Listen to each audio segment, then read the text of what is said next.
Subscribe to Infidelity Tales Lab for more stories. Now, let's begin this one. Barrett Olson had always been the calm one. While his younger brother Lewis joined the Marines at 18, driven by some restless need to prove himself, Barrett stayed behind in their hometown of Ashland, Oregon. He'd taken over their late father's woodworking business, turning it into something more, custom furniture that wealthy clients from Portland and San Francisco commissioned months in advance. At 34, he lived alone in the house they'd grown up in, methodical and self-sufficient, his days measured in sawdust and precision cuts. Lewis had been deployed to Okinawa 3 months ago. Before leaving, he'd asked Barrett to check on his wife, Catalina Marshall, and their 2-year-old son, Milan. Barrett had agreed, though he'd sensed something off in the request. Lewis's voice carried a weight beyond normal deployment anxiety. They'd been brothers long enough for Barrett to read between the words. Catalina had moved to Ashland 4 years ago, arriving with the kind of manufactured charm that made Barrett instinctively cautious. She'd worked as a pharmaceutical sales rep, traveling constantly, her smile bright and rehearsed. She'd pursued Lewis with focused intensity, pregnant within 6 months of their first date. The wedding happened quickly, too quickly, Barrett had thought, but never said. Lewis was 26, eager, and Catalina knew exactly how to make herself essential. Barrett had watched her carefully over the years. She collected admirers the way some people collected art. Casually, almost absently, always maintaining plausible deniability. At family gatherings, she'd touch arms a beat too long, leaning closer than necessary, her laugh pitched for maximum effect. Lewis seemed oblivious, or perhaps willfully blind. Barrett had kept his observations to himself. Some truths only mattered when they were ready to surface. The first check-in had been unremarkable. Barrett had stopped by on a Tuesday afternoon, finding Catalina and Milan in the backyard. She'd been pleasant, distant, clearly tolerating rather than appreciating his presence. Milan had toddled over, grabbing Barrett's hand with sticky fingers, babbling in that private language toddlers speak. The boy had Lewis's eyes, dark, trusting, open. The second visit, 2 weeks later, she hadn't been home. Barrett had let himself in with the spare key Lewis had given him, calling out as he entered. The house had that peculiar silence of recent abandonment. Lights on, television playing to an empty room, a bowl of cereal abandoned on the coffee table, milk forming a skin on its surface. He'd found Milan in his crib, diaper sagging, face red from crying. The boy had been alone for at least 2 hours, maybe more. Barrett had changed him, fed him applesauce from the pantry, and waited. Catalina had returned near sunset, her hair slightly disheveled, makeup refreshed but imperfect. She'd offered no explanation beyond errands, her eyes daring him to challenge her. Barrett had said nothing, but he'd started dropping by unannounced. Now, 3 weeks into March, Barrett pulled into the driveway at 4:47 p.m. on a Thursday. The house looked normal from the outside, a modest ranch-style home in a neighborhood of identical structures, each with their carefully maintained lawns and 2 car garages. Lewis's truck sat in the driveway, though Lewis was 7,000 miles away. Catalina drove a white Lexus SUV that was nowhere in sight. Barrett used his key, the familiar click of the deadlock echoing in the entryway. Catalina. He stepped inside, instincts already firing. The television was off. The house held a different quality of silence than before. Not recent absence, but active concealment. He moved through the living room, noting the wine glass on the side table, lipstick print on the rim. 2 glasses, actually. One with lipstick, one without. He climbed the stairs, calling Catalina's name again, though he already knew she wouldn't answer.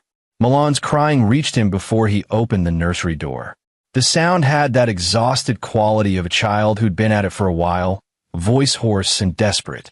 Barrett pushed open the door and found Milan standing in his crib, face blotchy and wet, reaching out with both arms. The window stood open, curtains shifting in the late afternoon breeze. Barrett crossed to the crib, lifting Milan out. The boy clung to him, hiccuping sobs against his shoulder. Barrett moved to the window, looking down into the backyard. The scene assembled itself in fragments, his brain refusing the totality for several seconds. Catalina lay on the patio stones, her body at an angle that spoke of impact and gravity. She wore a black slip dress, one shoe off, her hair fan around her head. But she wasn't alone. A man knelt beside her, his back to the house. He wore expensive-looking gray slacks and a white dress shirt, sleeves rolled to his elbows.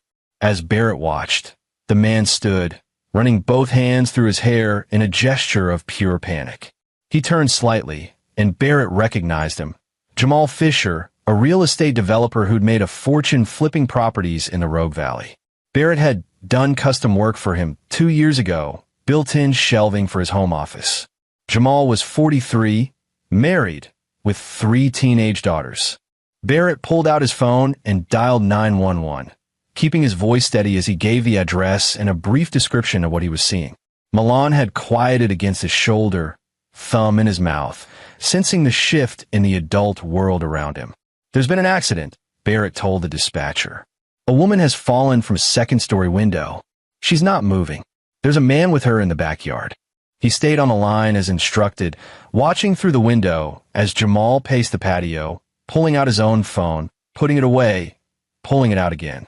The man's indecision was visible even from this distance, panic and calculation warring in every movement. Then Jamal did something Barrett hadn't expected. He walked to the back fence, looking around the yard with clear purpose. He picked up a decorative garden stone from the flower bed, examined it, and placed it near Catalina's head. He was staging the scene. Barrett's mind worked quickly, cataloging details. The open window, Catalina's state of dress, or undress, the wine glasses downstairs, the way Jamal was positioning the stone, creating a narrative of a woman who'd had too much to drink, leaned out too far, struck her head on the patio stones. But Barrett had seen the curtains shift, had noted the window screen lying on the ground 10 feet from Catalina's body. You don't lean out a window and take the screen with you. You push through it, or someone pushes you through it. Sirens approached, growing louder. Jamal heard them too, his head snapping up. He made a decision, moving away from Catalina toward the back gate. He was going to run. Barrett moved quickly. Still holding Milan, he descended the stairs and went through the kitchen to the back door. He stepped onto the patio just as Jamal reached the gate. Going somewhere, Barrett's voice cut across the yard. Jamal froze, turning. His face went through several calculations in rapid succession. Fight, flight, denial, excuse. He settled on authority. "Who the hell are you?" "I'm the brother of the woman's husband," Barrett said calmly. "The one deployed overseas. You might remember me. I built those shelves in your office. Jamal Fisher, right? Real estate developer. Married to Dolores, father of 3 girls. Jamal's face went pale. The sirens were close now, maybe 2 blocks away. "This was an accident," Jamal said quickly. "She was drunk." She leaned out the window, with the screen still in place. Barrett gestured to the screen on the ground. "That's interesting physics. You don't understand." "Understand plenty." Barrett shifted Milan to his other hip, the boy's weight grounding him. "I understand you were in this house with my brother's wife, while their child cried alone upstairs. I understand she's lying dead on this patio, and you were about 2 seconds from running before I came out here." Jamal's jaw worked. "It was an accident," he repeated, but the conviction had leaked from his voice. The sirens reached a crescendo, then cut off. Barrett heard car doors slamming in front of the house, voices calling out. He kept his eyes on Jamal, memorizing every detail of the man's face. The fear, the calculation, the self-preservation instinct that would kick in the moment the police came through that back gate. "We'll let them sort out," Barrett said evenly. The first officer came through the side gate, weapon drawn until he assessed the scene. Then came the paramedics, though it was clear from Catalina's position that there would be nothing to do beyond documenting and removing. More officers arrived, securing the scene, separating Barrett and Jamal, taking initial statements. Barrett stood in the kitchen with Milan, answering questions while a female officer, Sergeant Deanna Riggs, according to her nameplate, wrote everything down. He told her about Lewis's deployment, about being asked to check on Catalina, about finding Milan alone and Catalina in the yard. He told her about the wine glasses, the open window, the display screen. A man in the yard? Sergeant Riggs asked. Jamal Fisher, local real estate developer. When I looked out the window, he was kneeling beside her. Then he stood up, looked around, and placed a garden stone near her head. It looked like he was staging something. Then he tried to leave through the back gate. Sergeant Riggs's pen paused. Staging the scene? That's what it looked like to me. She made several notes, then excused herself. Barrett watched through the window as she conferred with other officers. They were looking at the garden stone, at the screen, at the window above. Jamal stood by the back fence, talking rapidly to a detective, his hands moving in emphatic gestures. The next 10 minutes unfolded in a way Barrett would replay countless times afterward. The lead detective, a man in his 50s with iron gray hair and tired eyes, examined the window, the patio, and Catalina's body with methodical care. He spoke with Jamal at length, then with Barrett again, asking detailed questions about timelines and observations. Then Jamal made his first mistake. When asked about his relationship with Catalina, he denied knowing her beyond a casual acquaintance. Said he'd been driving by, saw someone fall, and stopped to help. Barrett listened to this from the kitchen, where he was giving Milan a cup of water. He said nothing, waiting. The detective made a phone call. 10 minutes later, a tech arrived and started processing the scene more thoroughly. They found Jamal's fingerprints on the wine glass without lipstick. They found his phone in the upstairs bedroom, dropped between the nightstand and the wall, a detail he'd missed in his panic. Jamal changed his story then. They'd been having an affair. Today had been a mistake, a moment of weakness. They'd been drinking wine, gone upstairs, argued about the situation. She'd been emotional, unstable. She'd gone to the nursery window, opened it for air. She'd been drunk, leaned too far. He'd panicked after she fell, knew how it would look. Barrett watched the detective's face remain neutral, professional. But he saw the calculation there, the same one working through his own mind. The screen, the trajectory, the force it would take. The detective had Jamal taken to the station for formal questioning. They processed the scene for hours, photographing everything, measuring angles, collecting evidence. A social worker arrived from Milan. Barrett argued to keep him, but protocol won. The boy went with the social worker, clinging to a stuffed elephant, his world fragmenting in ways he was too young to understand. Barrett was allowed to leave near midnight. He drove home through empty streets, his mind cataloging everything he'd seen and heard. Catalina was dead. Jamal Fisher had been there. The scene told a story, but Barrett wasn't sure yet which story was true: accident, negligence, or something darker. He thought about Lewis, 7,000 miles away, unreachable until tomorrow when the official notifications went through the proper military channels. His brother would come home to a dead wife, a traumatized son, and a mess that would take months or years to untangle. Barrett parked in his driveway and sat in the darkness, hands on the steering wheel. He'd been the calm one, the steady one, the brother who stayed behind and built beautiful things from raw wood. But calm was a choice, and steadiness could be redirected. He went inside and made coffee he wouldn't drink, then opened his laptop. He started with public records, property transactions, business filings, anything connected to Jamal Fisher. Then he moved to social media, carefully screenshotted posts and photos, documenting everything before it could disappear. Because Barrett understood something the detective might not yet see. Whether Catalina's death was accident or intention, Jamal Fisher would lawyer up, shape the narrative, protect his reputation and his assets. Men like him always did. They built empires from other people's desperation and insulated themselves with money and connections. But Barrett had spent his adult life working with his hands, understanding that the right pressure in the right place could transform solid wood into something new. People weren't so different. Everyone had a grain, a point of weakness where the right force would split them clean through. He worked through the night, building a different kind of structure, one made of information and pattern recognition. By dawn, he had the skeleton of something useful. Now, he just needed to understand exactly what had happened in that upstairs bedroom before Catalina went through the window. And he needed to do it before Jamal Fisher's lawyers buried the truth under paperwork and reasonable doubt. The funeral happened 11 days later. Lewis had been flown home on emergency leave, landing at Portland International at 0600 on a Tuesday morning.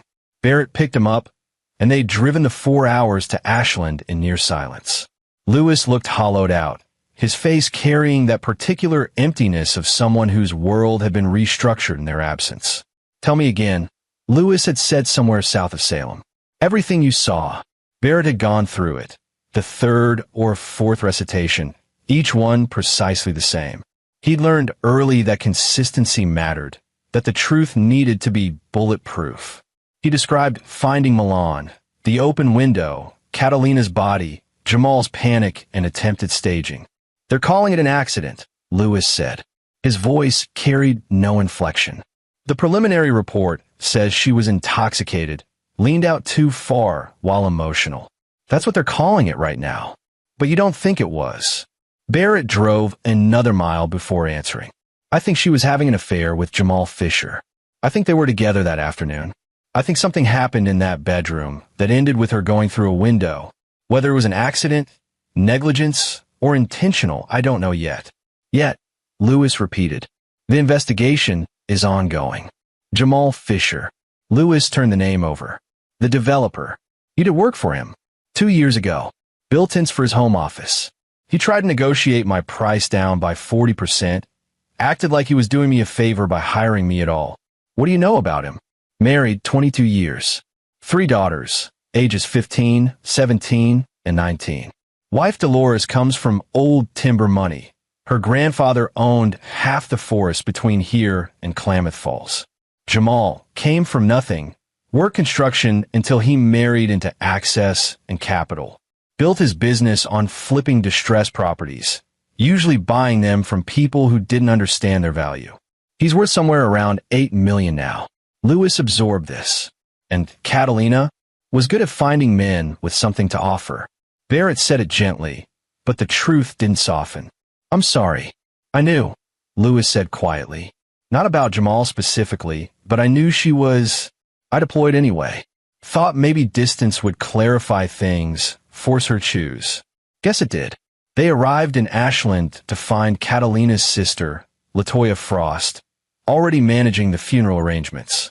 LaToya was 38, a medical billing specialist from Sacramento who'd driven up the day after the death. She shared Catalina's features, but none of her calculated charm. LaToya was blunt, efficient, and clearly exhausted by her younger sister's life choices. "She was always like this," LaToya had told Barrett over coffee at a diner near the funeral home. Lewis was meeting with the director, selecting a casket he couldn't afford and didn't care about. Always found the most complicated way to live. Drama was oxygen to her. How long had the affair been going on? With the real estate guy? 6 months, maybe more. She called me about it twice. First time bragging, second time panicking. Said he'd promised to leave his wife, set her up with her own place. Then he backed out. She threatened to tell his wife everything. Barrett's coffee cup paused halfway to his mouth. "When was the second call?" 3 weeks ago. She was furious. Said she had leverage, proof of everything, and she'd burn his whole life down if he didn't follow through. "What kind of proof?" "Knowing Catalina? Photos, videos, text messages. She documented everything. Kept it like insurance." "Where?" LaToya shrugged. "Her phone, probably. Or backed up somewhere. She wasn't stupid, just destructive." Barrett thought about Catalina's phone. The police had it, but they were treating this as an accident investigation, not a homicide. They'd look at recent calls and texts, but deep forensic analysis? That required probable cause they might not pursue. "The police need to know about this," he said.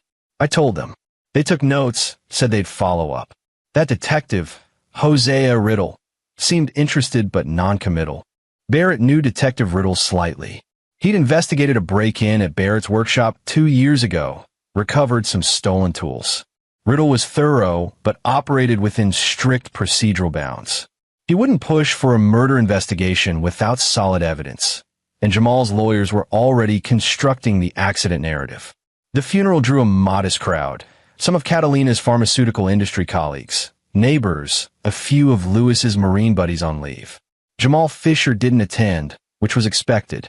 His wife Dolores did, which wasn't. Dolores Fisher sat in the back row, wearing a black dress and oversized sunglasses despite the overcast day. She was 51, elegant in that careful way of women who'd learned to maintain appearances regardless of underlying rot. Barrett watched her throughout the service, noting how she never cried, never dabbed at her eyes, just sat with perfect posture and focused attention. After the burial, as people dispersed to their cars, Dolores approached Barrett. "You're the brother who found her," she said. "Not a question. I am. I wanted to thank you for calling the police so quickly. It must have been traumatic." Her tone was perfectly calibrated, sympathetic but distant, acknowledging without engaging. Barrett studied her face, looking for tells. "Your husband was there when I arrived," he said evenly. "Yes, he told me. Terrible coincidence, driving by at that exact moment." "Is that what he told you?" Her lips compressed slightly. "I'm not here to discuss my marriage with a stranger, Mr. Olson.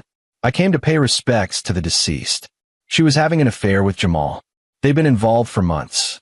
Dolores removed her sunglasses. Her eyes were the color of winter sky, pale and sharp. "I'm aware." Barrett had expected denial, anger, defensiveness. Not this cold acknowledgement. "You knew. I've been married 22 years, Mr. Olson. You learned to recognize the signs. This wasn't his first indiscretion. But you stayed. I stayed because I have 3 daughters to protect and a lifestyle I'm not willing to sacrifice. Jamal is useful in certain ways. His fidelity isn't among them. He might have killed her. I doubt that." Dolores replaced her sunglasses. "Jamal is many things: selfish, vain, morally flexible, but he's not violent. He's a coward. If she went through that window, it was because she jumped or fell. Jamal would have run, not pushed. He tried to stage the scene. Self-preservation isn't the same as murder. He panicked because he's weak, not because he's guilty." She adjusted her purse. "But I can see you don't believe that. I believe evidence." "Then gather some."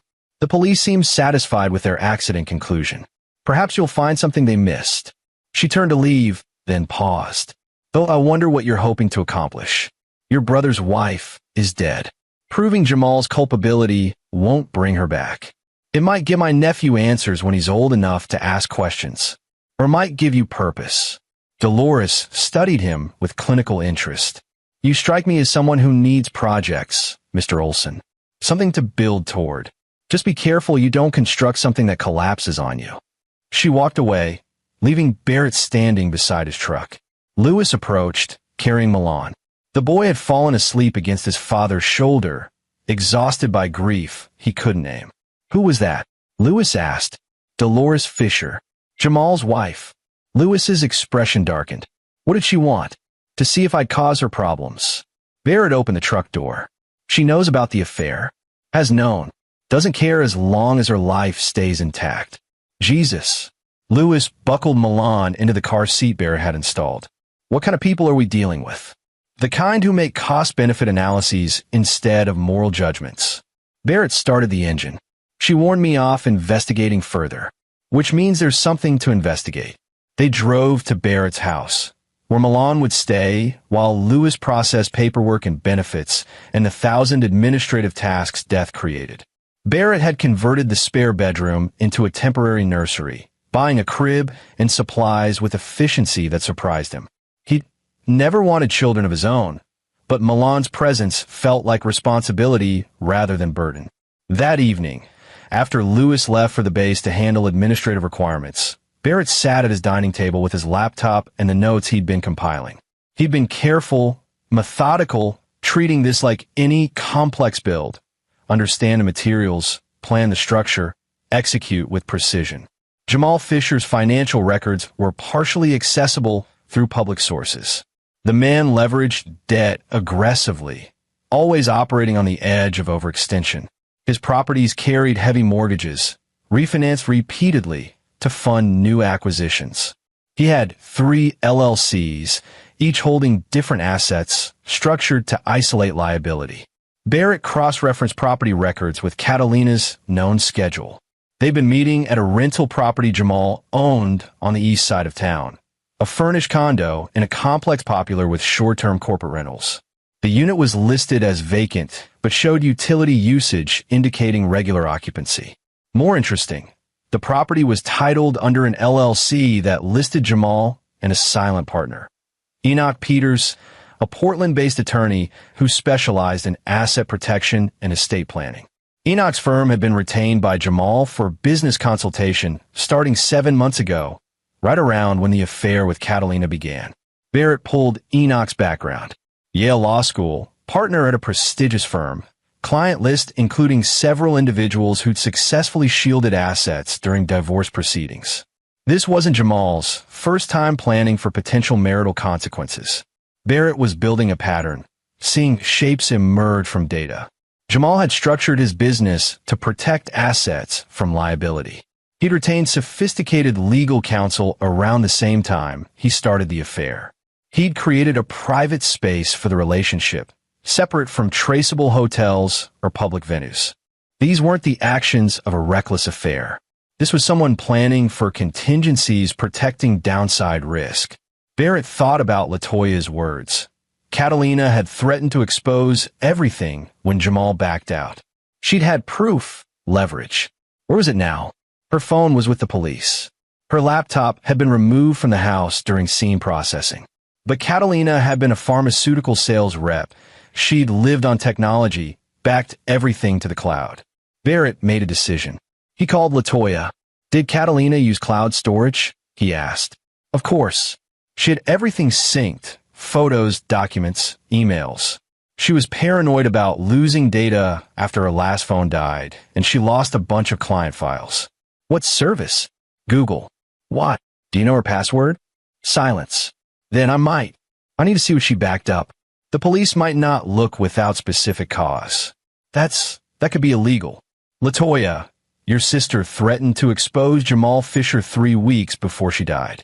Then she went through a window while he was in the room. The police are calling it an accident. Don't you want to know what actually happened? Another pause.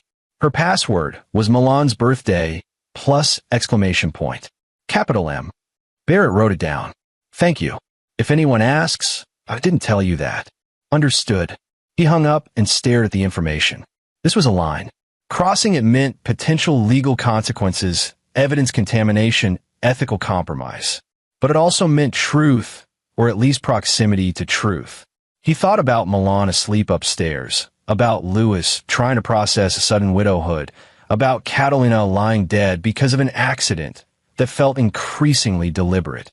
Barrett opened an incognito browser window and navigated to Google Drive. He entered Catalina's email address and the password LaToya had provided. It worked. The drive was organized chaos, folders labeled by client names, pharmaceutical companies, personal files. Barrett started with photos, finding thousands of images. Most were mundane. Milan at various ages, selfies, food, vacation snapshots. Then he found a folder titled Insurance, created 6 months ago, last modified 3 weeks before her death. Inside were videos, dozens of them. Barrett opened the first one. It showed Catalina and Jamal in bed, the setting clearly the rental condo. The video was explicit. More importantly, it was dated and time-stamped, showing the metadata embedded in the file. There were texts too, screenshots of conversations where Jamal made promises about leaving Dolores, setting Catalina up independently, providing financial support. He made specific commitments, dollar amounts, timelines. And there were documents, photos of legal papers Catalina had somehow obtained or been shown. A proposed post-nuptial agreement between Jamal and Dolores that would have protected most of his assets in case of divorce. It was dated 2 months after the affair began. Barrett leaned back, processing. Catalina had been thorough, documenting everything with clear intent. This wasn't just insurance. It was ammunition. If Jamal tried to end things, she could destroy his marriage, damage his business reputation, potentially create legal liability. The last file in the folder was a voice memo, recorded 2 days before her death. Barrett clicked play. Catalina's voice, tense and angry. This is for my sister LaToya, in case something happens. Jamal is threatening me. He says if I release any of the material I've collected, he'll make me regret it. He's connected to people. That's what he said. connected to people who handle problems. I don't know if he's serious or trying to scare me, but I'm scared. If you're hearing this, it means something went wrong. Jamal Fisher knows things about me too, about Milan's father, about money I borrowed from pharmaceutical company accounts and replaced. He says he'll go to the police with evidence against me if I don't delete everything and disappear. I don't know what to do. The recording ended. Barrett sat in silence, the pieces rearranging. This wasn't a simple affair gone wrong. This was mutual blackmail, escalating threats, two people locked in destructive leverage against each other. And Catalina had ended up dead. He downloaded everything to an encrypted drive, then deleted his browser history and closed the laptop. He needed to think about his next move carefully. This information was explosive, but it was also illegally obtained. Handing it to police might get it excluded from evidence. Using it himself meant becoming something other than a witness. His phone rang. Detective Riddle. Mr. Olson, sorry to call so late. I have some updates on the investigation I wanted to share with you directly. Barrett's pulse quickened. I appreciate that. The medical examiner has completed the autopsy. Blood alcohol level was 0.14, legally intoxicated but not incapacitated. Cause of death was blunt force trauma to the head, consistent with striking concrete from second-story fall. There were no defensive wounds, no signs of struggle. What about the window screen? Forensics says it could have been pushed out as she fell or removed earlier. The force required wouldn't be significant. In Jamal Fisher, his statement has been consistent. He admits to the affair, admits to being present, maintains that Mrs. Olson was emotional and intoxicated, that she went to the window for air and fell. His phone records support his timeline. We found no evidence of physical altercation. So you're closing it as accidental death. Unless new evidence emerges, yes. I know that's not what you wanted to hear, Mr. Olson. But sometimes the simple answer is the true one. Barrett thanked him and ended the call. He sat in the dark living room, thinking about the voice memo, about Catalina's fear, about Jamal's threats. Then he thought about something Dolores had said. Jamal is useful in certain ways. If Jamal had connections who handle problems, where did those connections come from? A man who'd worked construction before marrying money didn't develop those resources overnight. Barrett returned his laptop and started a new search, this time focused on Jamal's early years. He found old business partnerships, dissolved LLCs, a pattern of association with individuals who'd been investigated, though rarely prosecuted, for various financial crimes. Tax evasion, wire fraud, insurance fraud. One name appeared repeatedly. Horacio Haney, a general contractor who'd done large-scale commercial work throughout Southern Oregon. Horacio had employed Jamal in the mid-90s, then partnered with him on several early property flips. The partnership had ended badly, with lawsuits and countersuits, eventually settled out of court. Horacio was 63 now, semi-retired, living in Medford. He'd been investigated twice for connections to organized labor corruption, but never charged. His son, Christopher Foley, different last name, Horacio's wife's surname, worked as a business consultant, which Barrett's research suggested was code for various forms of problem-solving that existed in legal gray areas. This was the connection. Jamal knew people through Horacio, people who could apply pressure, create fear, potentially arrange accidents. Barrett's phone buzzed with a text from Lewis, administrative nightmare. Will be another few days before I can return. How's Milan? Good, Barrett replied. Sleeping now. Take your time. He looked at the encrypted drive containing Catalina's files. He thought about the voice memo, her fear, her documented threats against Jamal matched by his threats against her. The police were satisfied with their accident conclusion.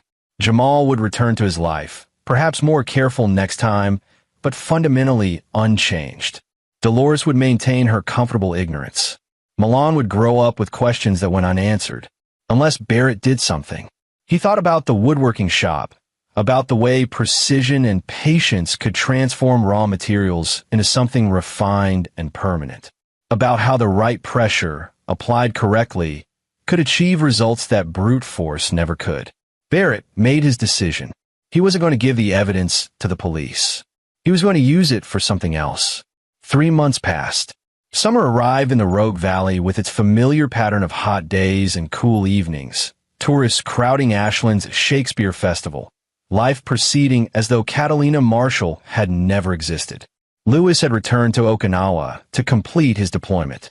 Milan stayed with Barrett, the arrangement formalized through family court. Barrett had converted the temporary nursery into something permanent, adjusted his work schedule around daycare and toddler routines, and discovered a capacity for patience he hadn't known he possessed. To outside observers, Barrett Olson had moved on. He ran his woodworking business, cared for his nephew, attended a grief support group that met Tuesday evenings at a Methodist church. He was calm, steady, processing trauma through productive routine. But in the hours after Milan went to sleep, Barrett was building something else.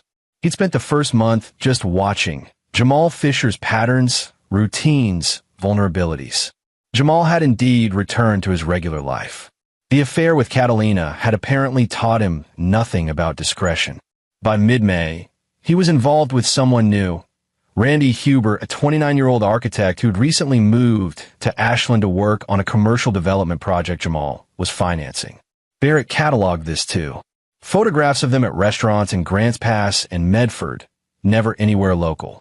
Credit card records showing hotel stays, obtained through a private investigator Barrett had hired. A former detective named Benny Kidd who operated out of Portland and asked no questions beyond what the job required. Benny had also confirmed Jamal's connection to Horacio Haney and Christopher Foley. Christopher does enforcement work for various business interests, Benny had explained during a meeting at a coffee shop in Eugene. Debt collection, intimidation, occasionally making problems disappear. He's been investigated but never prosecuted, smart enough to stay insulated. Would he kill someone? Benny had considered this. Directly? Probably not. Arranged circumstances where someone might get hurt? Different question. Barrett had thanked him and paid in cash. The second month, Barrett focused on Dolores Fisher. She was the key, the fulcrum on which everything would turn. He'd researched her exhaustively, understanding that she was far more than the elegant, complicit wife she appeared. Dolores had inherited her family's timber fortune at 23 after her father died in a logging accident.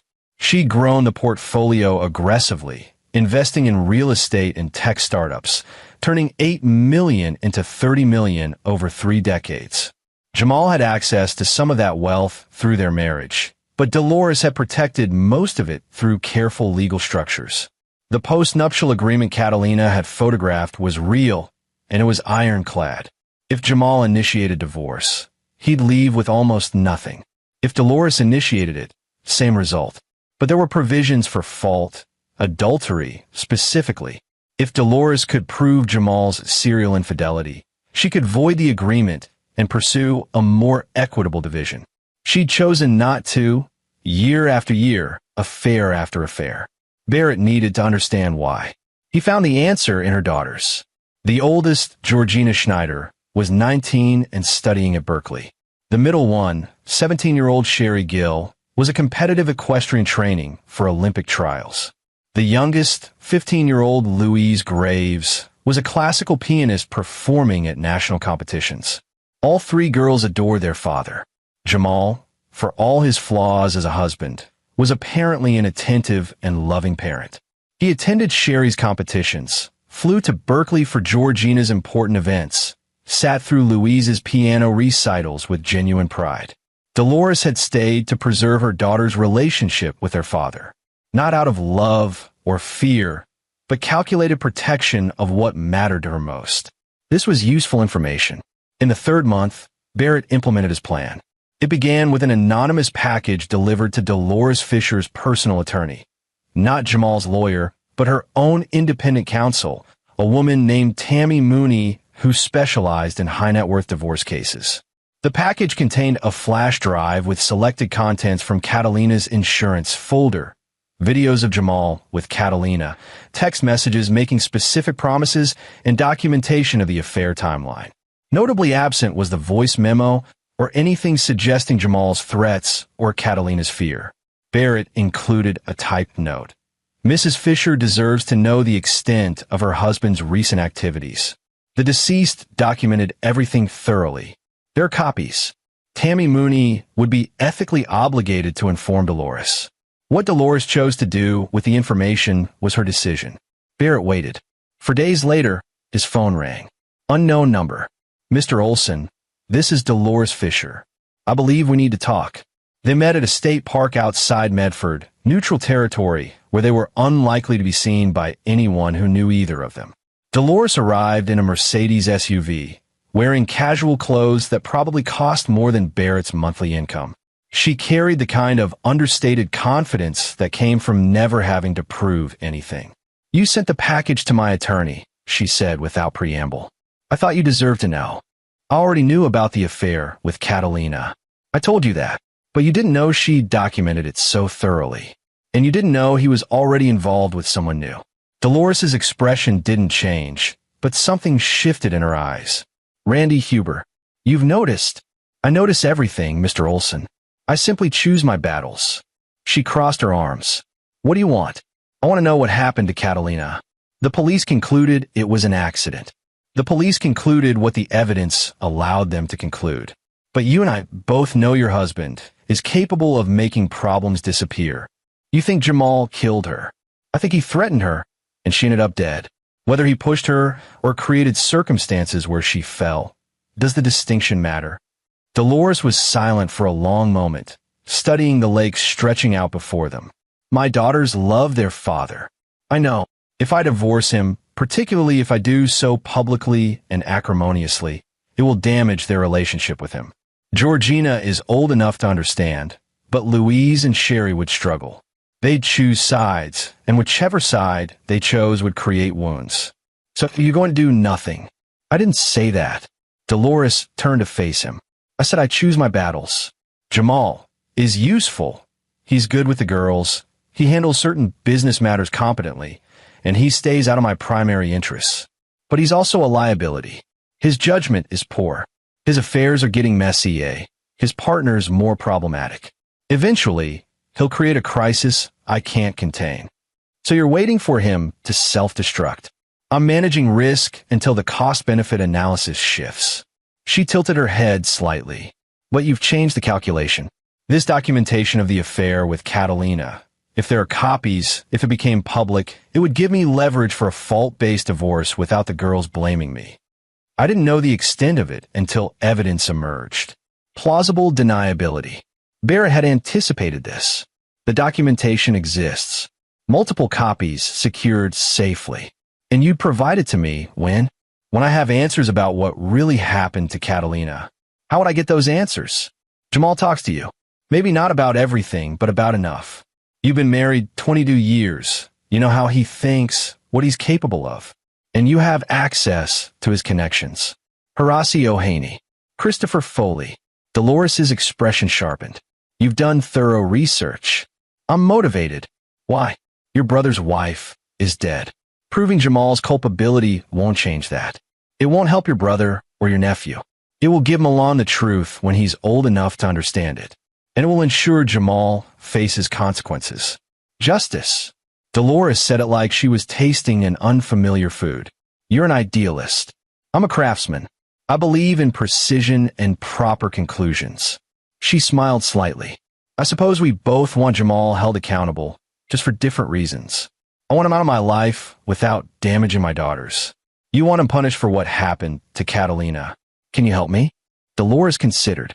Jamal keeps a safe in his home office. I've never asked what's in it. Plausible deniability again. But I have the combination. I could look, see if there's anything relevant. That will be useful. If I do this, and if I find something, you'll provide me with the complete documentation? Everything Catalina compiled. Yes. And you'll testify, if necessary, about what you saw the day she died? If necessary. Dolores extended her hand. Then we have an agreement, Mr. Olson. Barrett shook it, sealing a partnership with a woman he didn't particularly like, but deeply respected. They were both using each other, both pursuing separate goals that temporarily aligned. It was honest in its way. 3 days later, Dolores called. The safe contained several things. Business documents, some cash, and a burner phone. I checked the phone's call history. There are several calls to a number registered to Christopher Foley, including one the day before Catalina died and two in the week after. Barrett's pulse quickened. Did you confront Jamal? Not yet. I want to know what you plan to do with this information. I'm going to talk to Christopher Foley. That's dangerous. Probably. He's not someone who responds well to pressure. I'm not planning to pressure him. I'm planning to offer him something. What could you possibly offer? A way out, Barrett said. Everyone has something they're afraid of losing. I just need to figure out what Christopher values most. That research took another week. Christopher Foley was 38, divorced, father of two sons who live with their mother in Portland. He paid child support reliably. Barrett found the court records and visited every other weekend.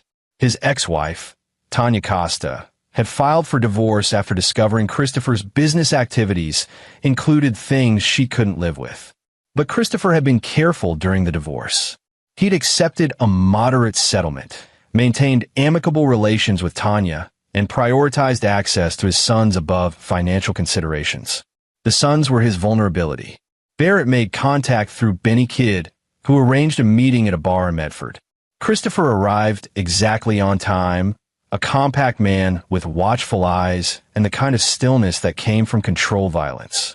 You wanted to talk about Jamal Fisher, Christopher said, settling into the booth across from Barrett. I want to talk about what Jamal hired you to do regarding Catalina Marshall. I don't know what you're talking about. You're connected to Jamal through your father Horacio. Jamal called you the day before Catalina died. He called you twice more in the week after. I'm assuming he hired you to handle a problem. Christopher sipped his beer. That's an interesting theory. It's not a theory. It's a pattern.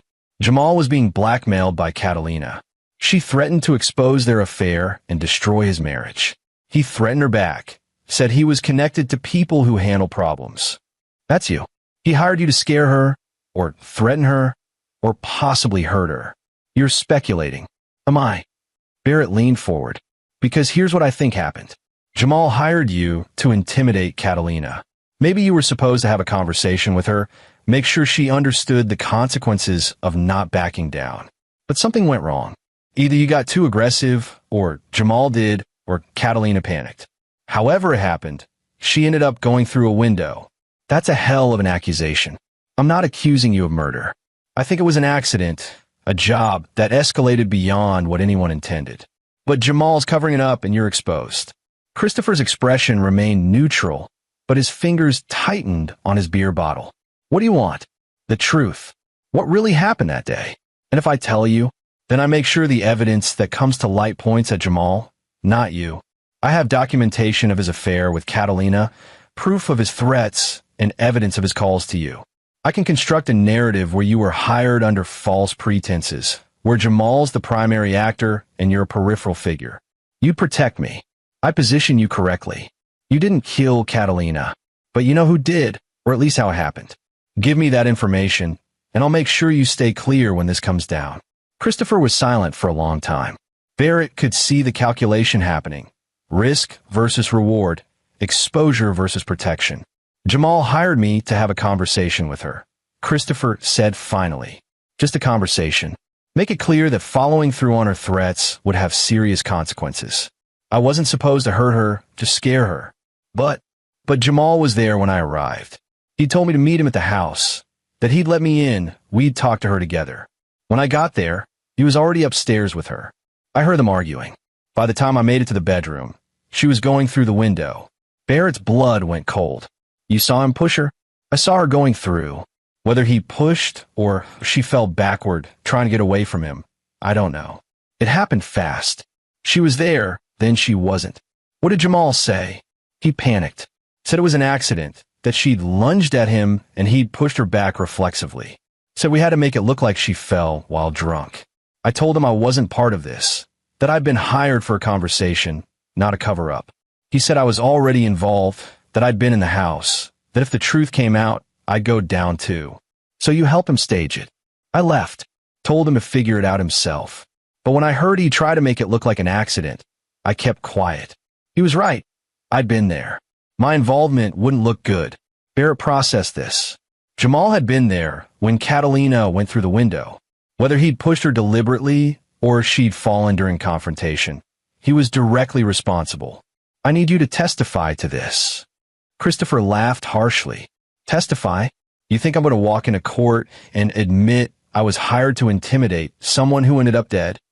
You testify that you were hired for a conversation, that Jamal misrepresented the situation, and that you witnessed the confrontation.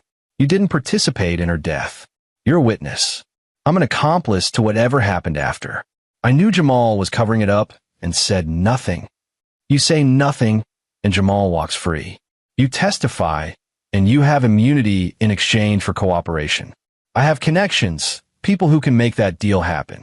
This was partially a bluff.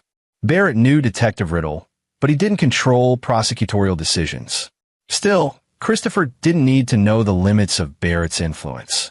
I need to think about this, Christopher said. You have 48 hours.